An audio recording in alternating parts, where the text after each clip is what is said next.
Okay, so let's circle back to a topic, whether the tactics that Hamas, the terror tactics that Hamas has unleashed against Jews in Israel, is that going to come here? Are we going to see that in the United States? There are basically two ways that this could happen in the United States. This could be, these terror tactics could be embraced by radical revolutionary groups like Black Lives Matter, like the organization that has actually praised Hamas for what they've done, calling them freedom fighters and saying that they stand in solidarity with the Palestinian people, et cetera, et cetera. We could see that happen by groups who are espousing the same Marxist dialectic that the Hamas terrorists are espousing, pretending that they are just trying to overthrow their oppressors. They're just trying to decolonize. They're trying to pursue their own freedom.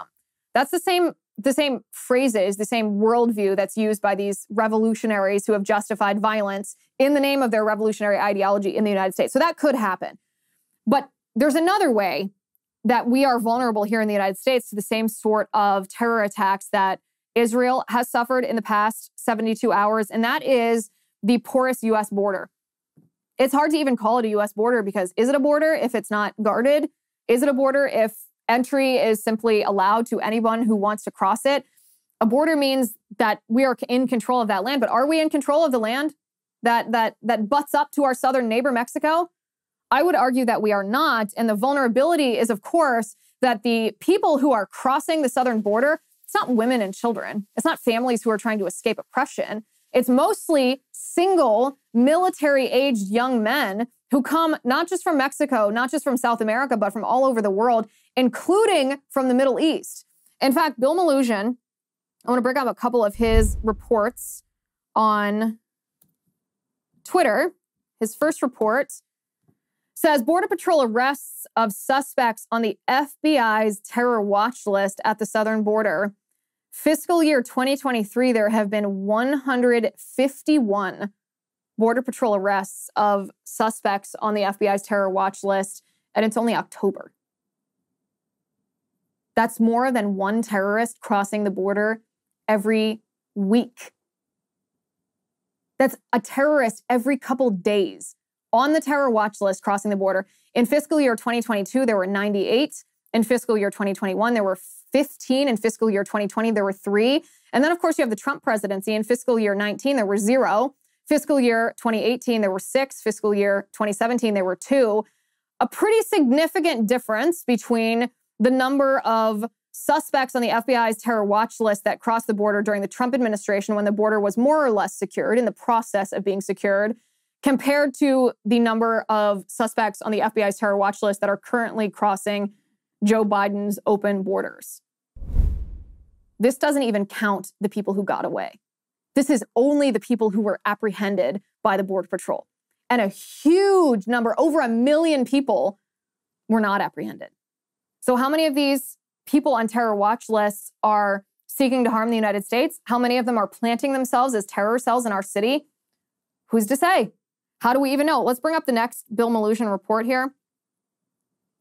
His next report, he says, internal Border Patrol data provided and confirmed by Border Patrol sources reveals thousands of quote-unquote special interest aliens from mostly Middle Eastern countries have been apprehended by Border Patrol while crossing into the U.S. illegally over the last 2 years. Now, a special interest alien is not someone who's on the terror watch list, but it's basically like the junior version. It's the junior varsity terror watch list.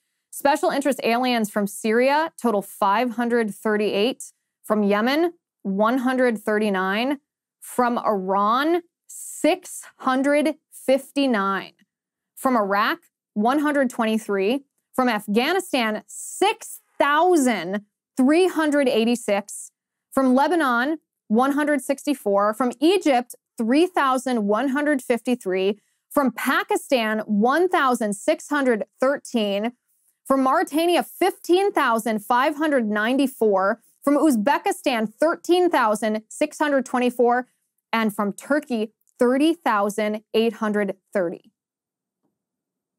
For some of us, that's larger than the population of the towns we live in. This is what Bill Melugin writes. He says, these are Border Patrol apprehensions between ports of entry only. This data does not include Border Patrol encounters at ports of entry.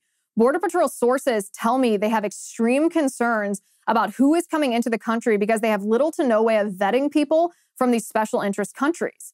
I'm told unless they have committed a crime previously in the US or they are on some sort of federal watch list, there's no way to know who they are because most of their home countries don't share data and records with the US, so there's nothing to match a name to when Border Patrol agents run fingerprints. A special interest alien is a term used by the US government to refer to people coming from countries that have conditions that favor or harbor terrorism or pose a potential national security risk to the United States. Does that make you feel safe? It sure doesn't make me feel safe. It makes me feel that our southern border is making even us, US citizens, completely vulnerable to the type of terrorism Hamas is inflicting on Jews in Israel. It's awful. And this just goes back to the video of Joe Biden. Are we going to take him at his word? Are we going to listen to the words that he spoke into that podium that he read from a teleprompter? Do we believe him? Do we actually think he's condemning this evil? Do we think that he stands with Israel? Do we think that he is against Hamas? I don't, because his actions speak louder than his words do. And his actions show that not only did he fund Iran, not only did his Secretary of State delete a tweet a day and a half ago that called for quote unquote de-escalation before Israel even had a chance to retaliate in self-defense to protect themselves from such terror attacks again. But Joe Biden is deliberately leaving our southern border open. This is not something that just arbitrarily happens. We know this because under Obama, the border was open. Under Trump, he did his best to close the border. You can make arguments and critiques about things that he could have done more or better, and that's fine. But the numbers speak for themselves. The number of suspected terrorists crossing the border was next to nothing under Trump, and with Biden, it skyrocketed. So if he actually stands with Israel, if he actually is against Hamas, if he actually condemns terrorism as evil, then why is he leaving the American people vulnerable to this? Where are these special interest aliens going? Where do they live? What are they doing for work? Where do they worship? What do they believe? What do they plan to do once they're here? What about these terrorists? What are they doing here in the United States? Are they just set free with a court date? What about the ones that the Border Patrol didn't apprehend? Where did they go? What are they planning? Where do they live? What's their internet search look like? Who are they hanging out with? Joe Biden has left the United States vulnerable to potentially the kind of attacks that Hamas has inflicted on Israel. And we are at risk of this kind of attack because this attack was funded by Iran. Iran gave formal authorization for Hamas to commit this attack against Israel. Iran has called multiple times for the complete annihilation of Israel. They want Israel wiped off the face of the earth. And you know who else they want wiped off the face of the earth? America. Iran calls America the great Satan. They say death to America.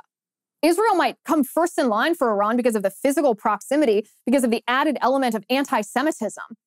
But make no mistake, these terrorists hold the same kind of hatred that allows them to decapitate babies and kidnap grandmothers and broadcast the murder of people on their own social media accounts. Those people hate us as much as they hate the Jews in Israel.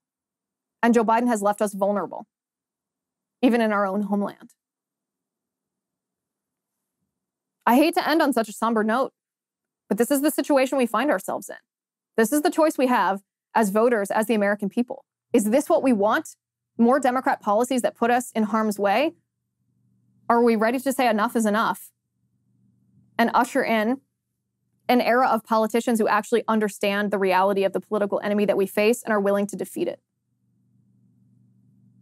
Thank you for watching today. Thank you for listening. I'm Liz Wheeler. This is The Liz Wheeler Show.